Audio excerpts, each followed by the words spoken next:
태극신검 이해를 시작하겠습니다. 이상국가에서는 사회의 유기적 관계의 유지 및 발전의 토대를 마련해야 합니다. 사회는 관계 속에 형성되어 있죠. 인간들은 그러한 관계 속에서 살아가고 있는 것이지요. 사회 속에는 유기적 관계가 있으니 이러한 관계를 발전시키면 그 사회 속에서 살아가는 사람들이 행복하겠죠. 만족을 느끼면서 살 수 있는 거예요. 사적 영역의 특정한 부분이 흥할 수도 있으며 쇠퇴할 수도 있습니다. 필연적으로 선천적인 흐름을 막을 수 있는 방법은 없습니다. 항상 그래요. 어떠한 부분이건 쇠퇴와 발전의 형식을 겪게 되죠. 긍정적인 흐름은 문제없으나 부정적인 흐름으로 인해 특정 부분의 이상이 전체로 확장될 경우 필연적으로 수많은 인간들이 재산 탕진, 실업, 폭동, 자살과 같은 현상이 나타나게 됩니다. 물론 이상국가에서는 적정 생존 수단을 보장하고 고리 등급도 불가능하며 공정한 기회를 보장하는 등 다각적인 정책으로 부작용은 일시적인 형태를 지니겠지만 한 사람의 재산도 한 사람의 목숨도 소중한 것이니 관리를 하지 않을 수 없습니다. 본시 균형이라는 것은 불균형과 균형의 연속으로 이루어지는 것이니 사회의 유기적 관계에 이상이 생겨 불균형한 상태로 가는 것은 당연합니다. 긍정적 변화이건 부정적 변화이건 이상이 생기는 것은 필연적입니다. 그렇죠. 아무리 이상국가라 해서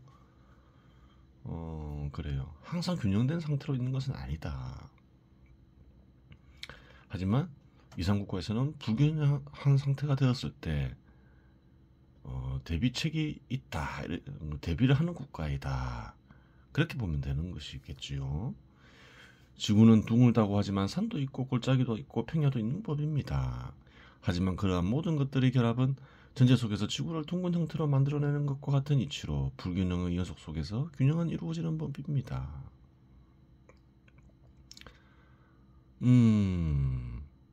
고대에는 지구가 둥글다고 생각하는 이들이 거의 없었죠. 전혀 없었다고 얘기할 수는 없지만 왜 그런가요? 보이는 것들이 둥글지가 않으니까 그렇죠. 근데 전체를 보면 어떤가요? 둥글다는 거예요. 이 세상은 전혀 균형이 없는 것처럼 보일 수도 있어요. 관찰되는 모든 것들은 항상 불균형 상태에 있으니까. 하지만 전체를 보면 그렇지가 않다는 거예요.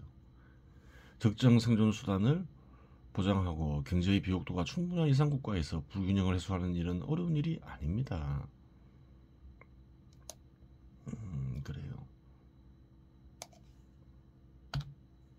어떤 한 부분에 이상이 생겼다면 새로운 부분을 첨가시키면 해결이 되는 것입니다. 물론 정치 영역에서 직접 기업을 만들기는 어렵습니다. 그래요. 2017년 당시에 지금도 그렇지만 뭐가 문제가 되나요? 청년 실업률, 청년들이 직업을 구하기가 어려운 상태가 지속되고 있는 거죠. 기업들이 투자를 잘 안 하죠, 한국에. 기업하는 환경이 어렵기 때문에 그렇겠죠. 또 어떤 문제가 있을까요?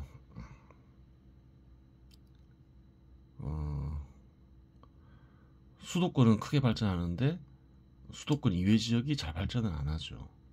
그것도 왜 그럴까요? 어느 순간부터 지역에 기업을 조성하기가 힘든 환경이 조성되었다고 볼 수 있는 거죠. 과거에는 안 그랬죠. 수도권도 발전하고 지역도 발전했는데 어느 순간부터 이상이 생겼다. 원인이 뭘까? 그런 것도 생각해 볼 수 있겠죠. 하지만 기업을 만드는 데 힘을 보탤 수는 있습니다. 정부가 그러한 역할을 할 수 있겠죠.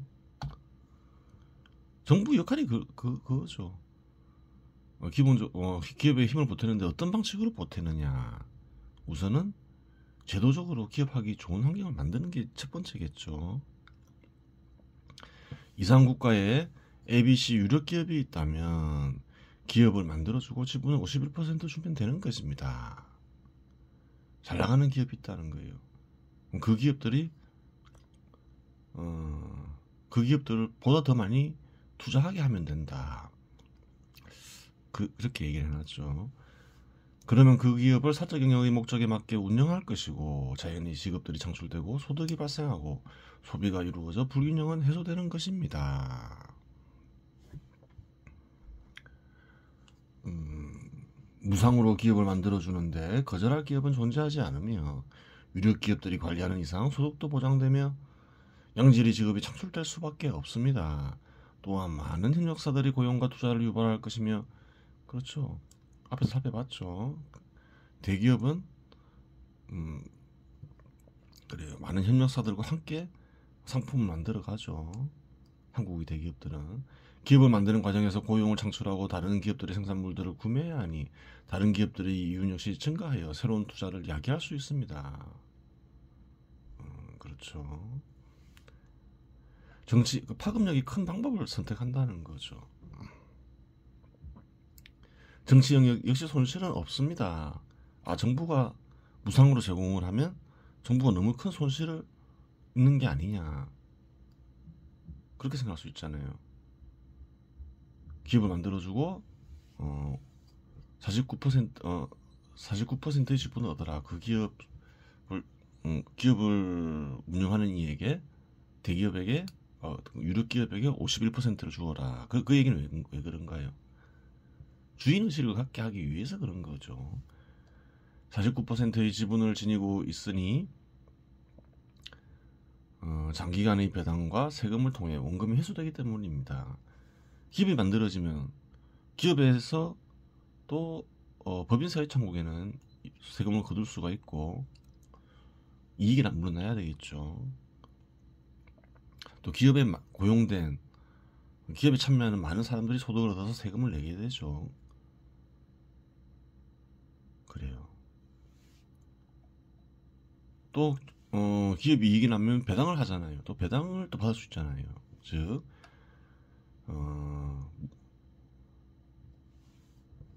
기업이 잘 될 경우 뭐 잘 되게 해야 되겠죠. 유치해서 끝나는 게 아니죠.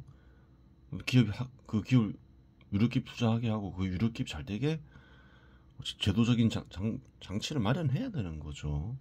그래야 서로 좋잖아요. 그래요.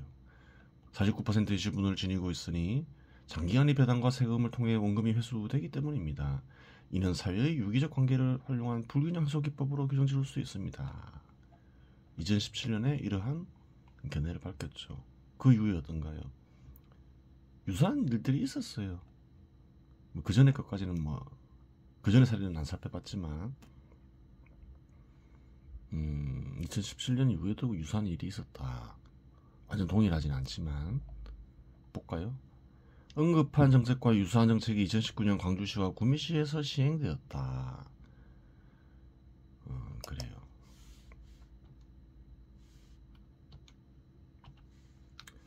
광주광역시가 지역 일자리를 늘리기 위해 고안한 사업으로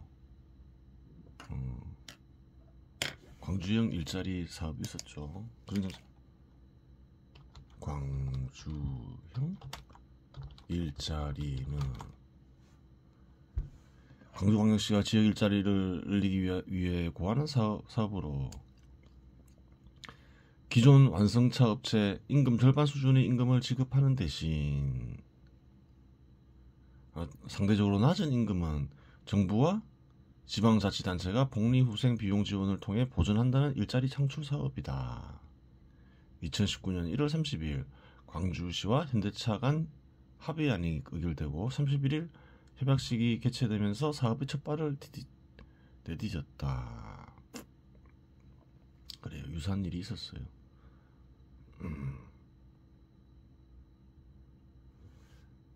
구미시에도 있었죠. 경북도와 구미시, LG화학이 2019년 7월 25일 상생형 구미 일자리 투자 협약식을 개최하면서 시작됐다. 구미형 일자리는 LG화학이 구미 국가산업 모단지 6만여 제곱미터 부지에 2020년에서 2021년쯤 공사를 시작, 2024년까지 5천억 원을 투자해 전기차 배터리 양극재 공장을 건설하는 사업이다. 그래요. 정부와 그래요. 기업이 같이 투자하는 거죠. 정부에서는 또 부지를 제공하는 것도 일종의 투자인 거죠. 광주형 일자리가 광주시가 현대차보다 더 많은 지분 투자를 하면서 사업을 주도하는 반면 구미형 일자리는 LG화학이 투자금 전액을 조성하고 지자체는 부지 및 세제 혜택 등을 지원하는 투자 촉진형 일자리 모델이다. 그래요. 공장을 칠 때는 LG화학이 지어라. 대신 우리는 부지를 제공하겠다. 부지를 제공 안 하면 부지를 사야 되겠죠. 일종의 투자를 하는 거죠. 그래요. 광주형 일자리. 광주형 일자리는 현대차보다 더 많은 지분을 이제 광주시가 지닌다. 이런 거죠.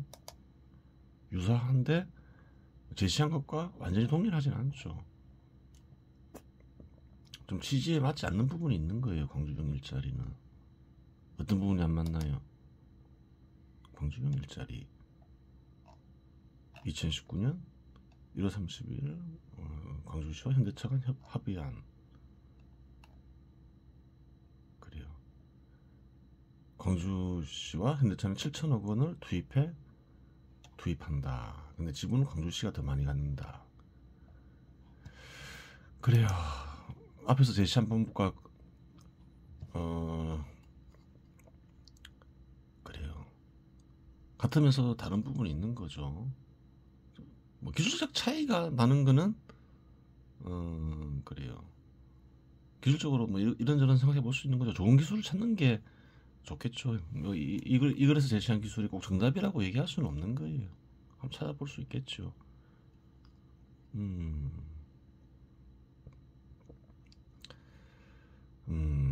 그런데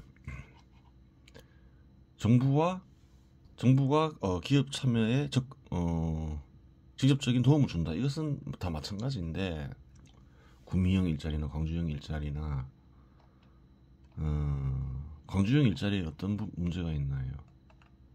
지분을 정부가 더 많이 갖죠. 그러면 이제 주인 의식이 떨어질 수가 있겠죠. 이제 그런 문제가 있는 거예요.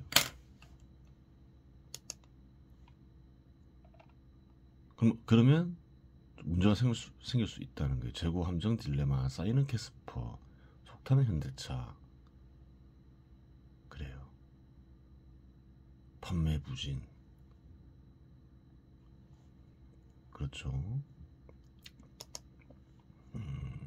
꼭 인과가 이런 부분 때문인가 생각해 볼 수도 있겠지만 그래요. 물론 이러한 정책은 이산국가에서만 가능한 것입니다. 적정 임금도 보장되지 않고 경제의 비옥도가 떨어져 이윤을 발생시키기 어려운 조건이라면 비축된 자금이 있더라도 이러한 방식 역시 통하지 않을 것이기 때문입니다. 그래요. 어느 정도 부가 있어야 되겠죠, 정부에. 그리고 또 더 중요한 게 뭔가요? 경제에도 비옥도가 있다 했죠. 비옥도를 계속 높여 나가야 된다는 거예요. 그래요. 주인의식을 심어주고 비옥도를 높이고 광주형 일자리 비옥도를 높이는 노력을 광주에서 소홀히 했을 수도 있어요.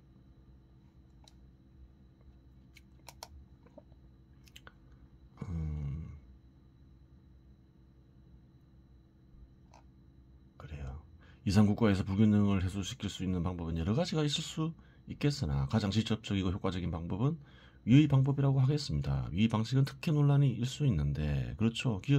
어떤 특정 기업에게 큰 도움을 주니까 지역 발전을 위해서 특혜 논란이 일 수 있잖아요. 이윤과 직업을 창출하는 것은 조직체입니다. 이윤과 양질의 직업을 만들어 본 경험이 있는 조직체에서 국민의 세금을 투자하는 것이 옳은 판단입니다. 근데 크게 보면 그렇지가 않다는 거예요. 정부나 국가를 위해서는 유력 기업들이 큰 투자가 이루어져야 되는데 아무에게나 큰 그렇죠. 도움을 줄 수는 없다는 거예요. 잘못하면 세금이 날아가니까. 이는 아무리 강한 햇볕도 그늘을 만드는 이치라고 하겠습니다.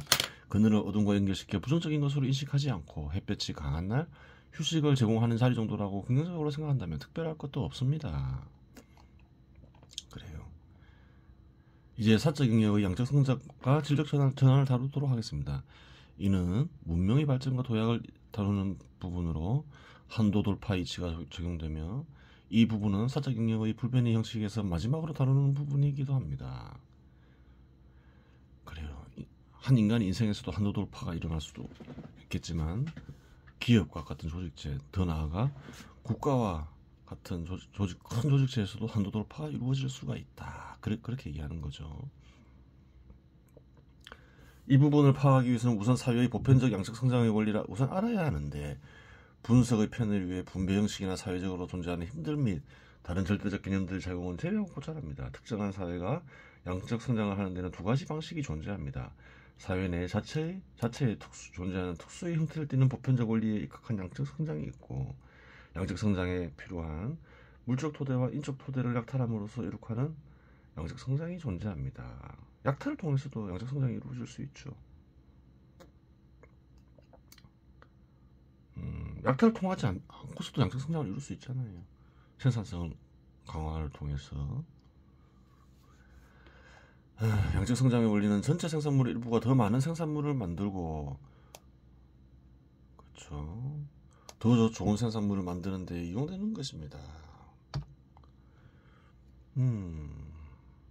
그래서 자본을 발전시키면 되겠죠. 그래요.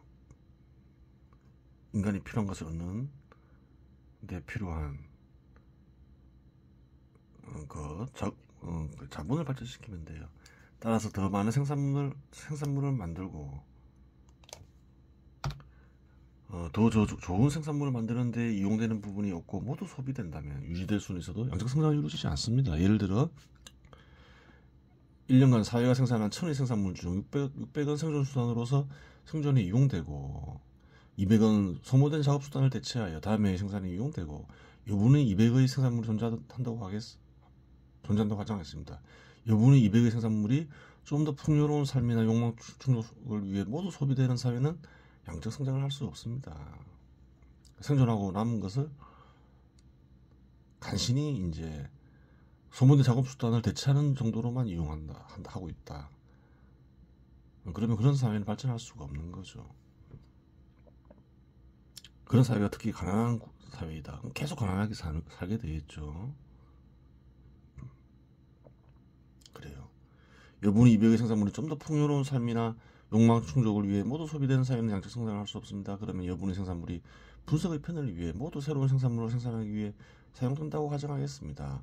기존의 생산을 유지하는 데 생산수단이 600이 이용되고 작업수단이 200이 이용되었으니 6대2 비율의 결합으로 생산물이 생산됨을 알 수 있습니다. 여기서 생산수단 600은 인적 토대를 유지하는 데 필요한 것이고 200은 물적 토대를 유지하는 데 필요한 것입니다.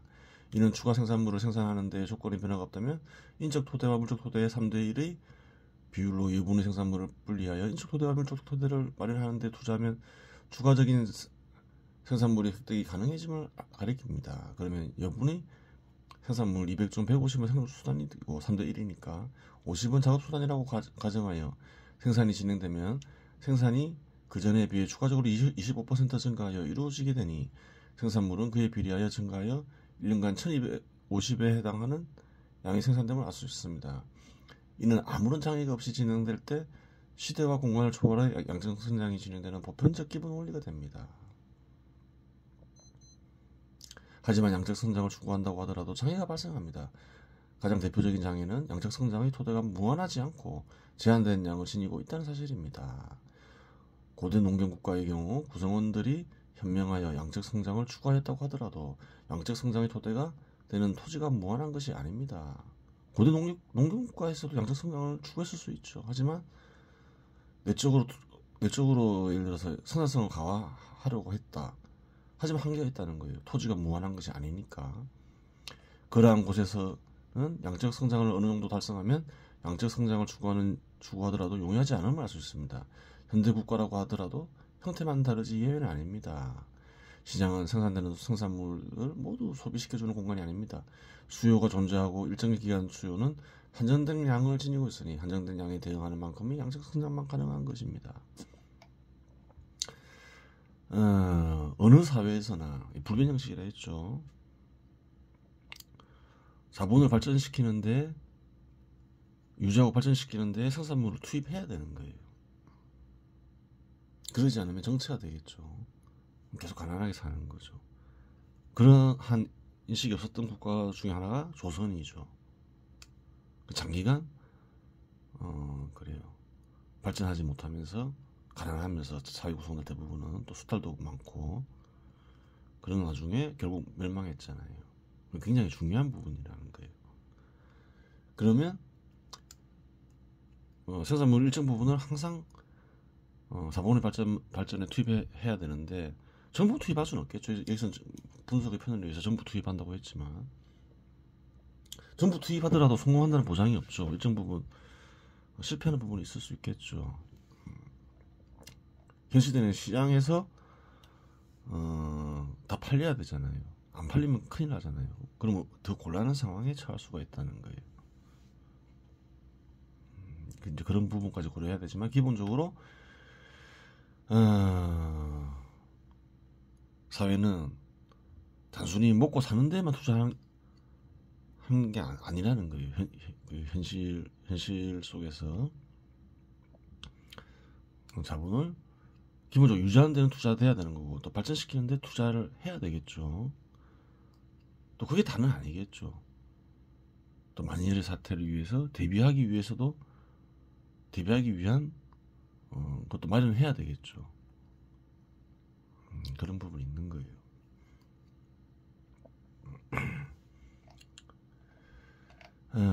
그것들이 핵심이고 또 이제 어느 정도 부유해지면 비참한 사람들이 생기면 안 되잖아요.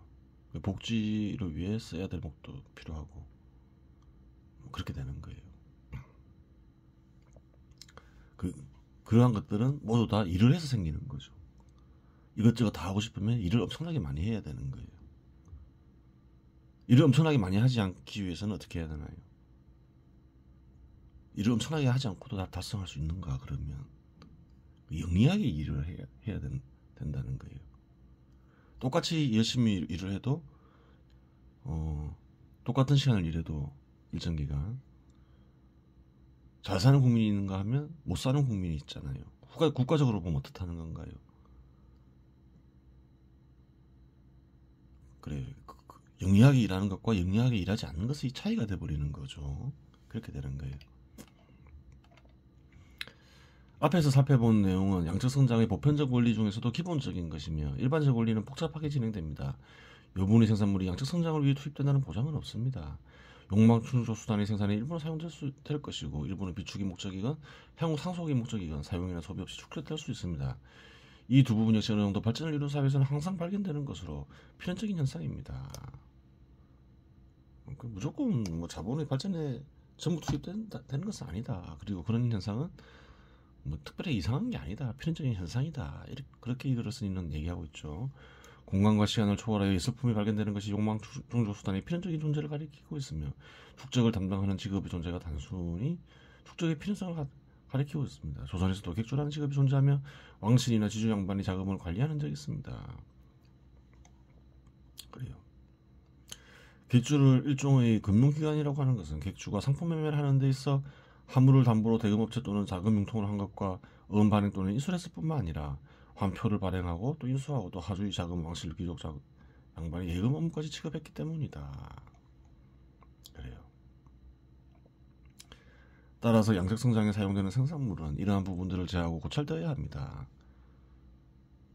그래요. 어느 정도 축적도 불가피하다는 거예요. 대비도 해야 되고. 이러한 원리만 고찰하면 양적 성장이 계획만 잘 세우면 용이하다고 생각할 수도 있으나 현실적 조건들은 원리에 의해서만 달성되는 것은 아닙니다. 양적 성장을 위해서는 실천주의 상태이건 이론주의 상태이건 인식할 필요성이 있으나 현실 세계에서는 조직체를 통해 양적 성장이 이루어진다는 사실입니다. 고대 농경국가의 경우 생산을 위해서는 농민과 토지 작업도구가 결합되어야만 합니다. 이 결합된 상태가 조직체인데 새로운 생산물을 생산하기 위해서는 생산성을 향상시키는 방법도 있을 것이지만 이는 쉬운 일이 아닌 것이고 가장 기본적인 방식은 새로운 토지와 농민과 작업도구를 결합시켜야 합니다. 고대 농경국가를 분석하고 있는 거죠.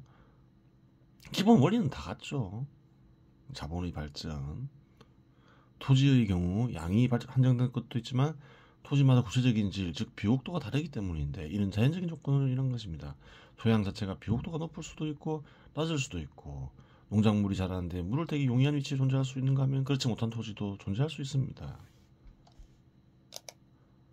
한반도에서는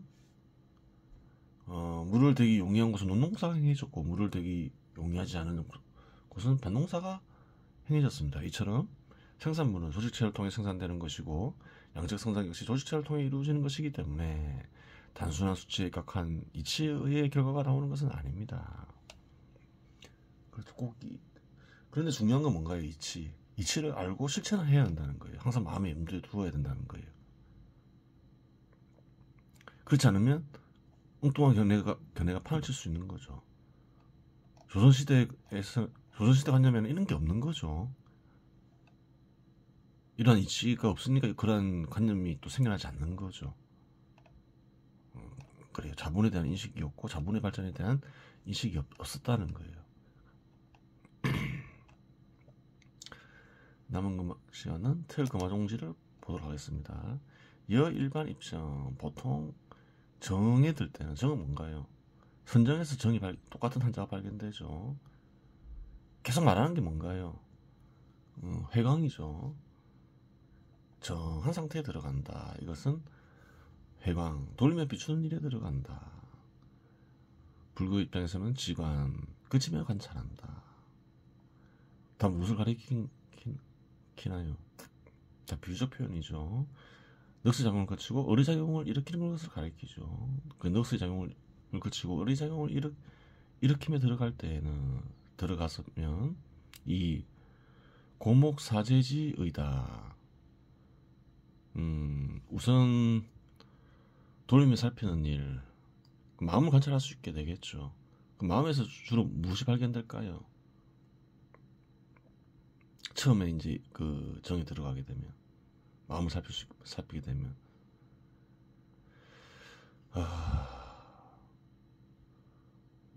마른 나무와 다 타버린 재 같은 뜻이 많이 발견된다. 그렇죠. 그럴 수 있는 거예요. 어떤 경우인가요? 바른 견해를 많이 접하지 못하고 삶을 충실히 살지 않았으면 거의 그렇겠죠. 이 대지 양춘지 의소 그래요.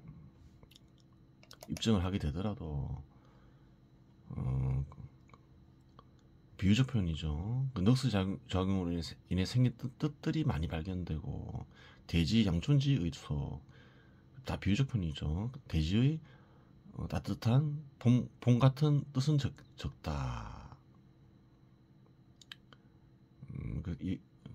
어떤가는 신의 뜻을 얘기하는 거죠.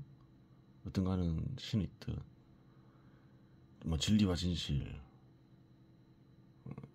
적다. 차즉 어떤가는 신의 뜻이 간직된 진리와 진실은 적다. 이렇게 풀이할 수도 있는 거예요. 차즉 락응계 이러면 곧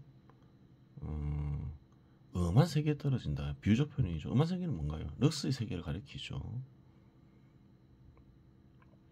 지관을 해도 그렇다는 거예요. 바른 견해를 많이 접하지 못하고 삶을 충실히 살지 않으면 기기냉 그곳의 기운은 차고 비유적 표현이죠. 그곳의 뜻은 그래요. 차갑다. 자비와 사랑이 발견되지 않는다. 그렇게 풀이할 수도 있겠죠. 기식, 침 그곳의 숨은 가라앉는다. 어디로? 넋의 세계로 가라앉겠죠. 숨은 뭔가요? 관념과 부상. 그래요.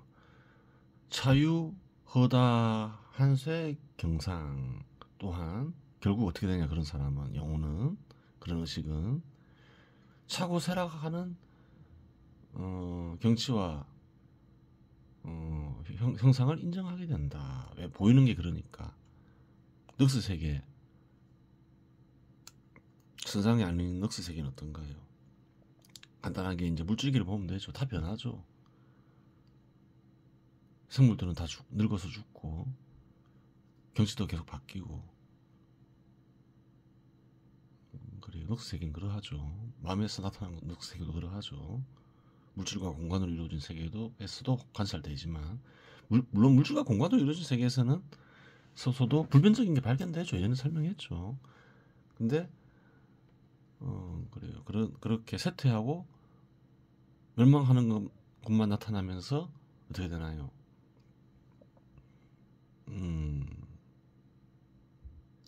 굳이 편타 목사 결국 나무와 바위와 같은 상태가 되어버린다.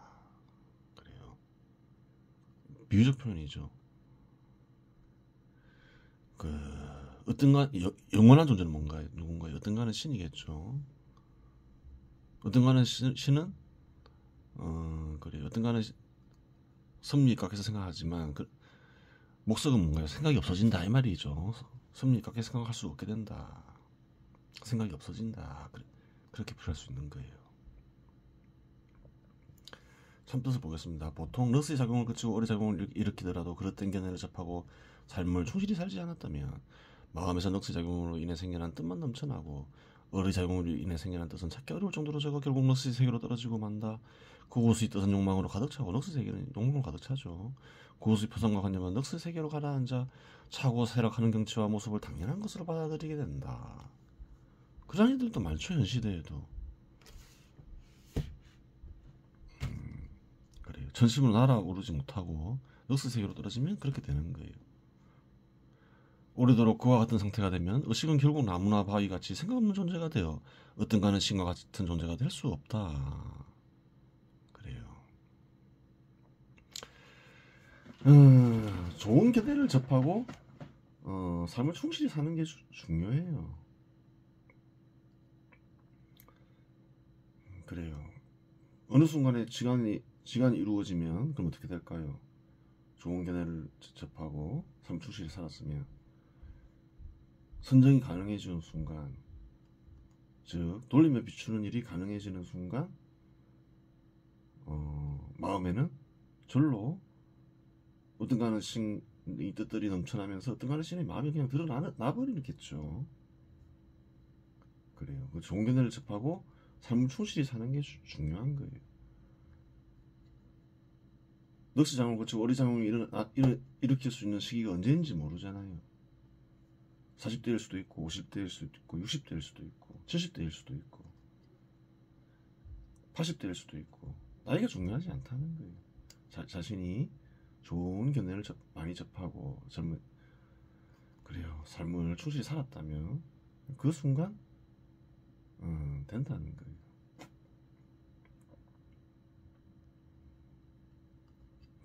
하지만 설사 나이 7, 80이 됐는데 좋은 견해를 접하지 못하고 삶을 충실히 살지 않았어요. 그런데 나이 들어서 좀 생각이 바뀌었어요. 한 80대쯤 돼서. 근데 우연하게 어리작용을 일으키는데 성공을 했어요. 그것도 의미가 있지만 그러면 성취가 적겠죠. 그리고 성취가 없을 수도 있다는 거예요. 삶을 충실히 살지 않았다면 종견을 접하지 못하고 지관을 일으키더라도 결국 어떻게 된다는 건가요? 럭스 세계로 떨어져 버린다. 왜? 마음에 있는 것이 없다. 그럼 젊은 시절에 지관이 가능해지면 좋으냐? 좋은 점도 있고 나쁜 점도 있겠죠. 지관이 가능해졌다 해서 어떤 거는 신의 마음이 드러나는 것은 아니다. 그래요. 지관이 가능해졌다. 젊은 시절에 좋은 견해를 접하고 삶을 충실히 살아야 된다는 거예요. 그래야지 어떤 간에 신의 마음이 온전히 드러난다.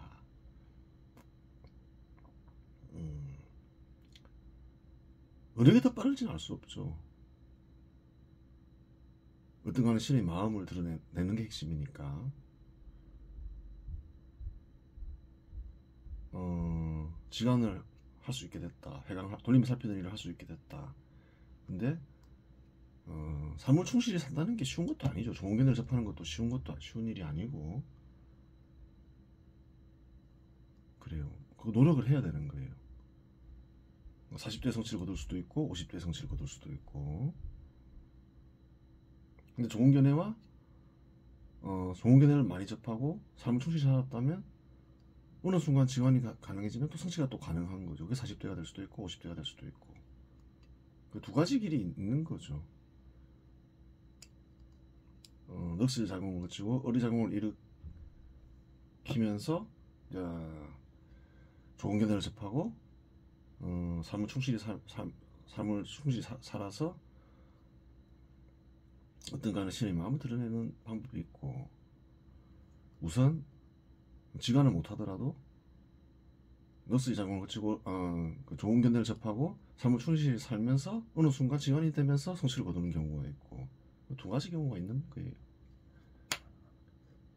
이번 시간은 여기서 마치겠습니다.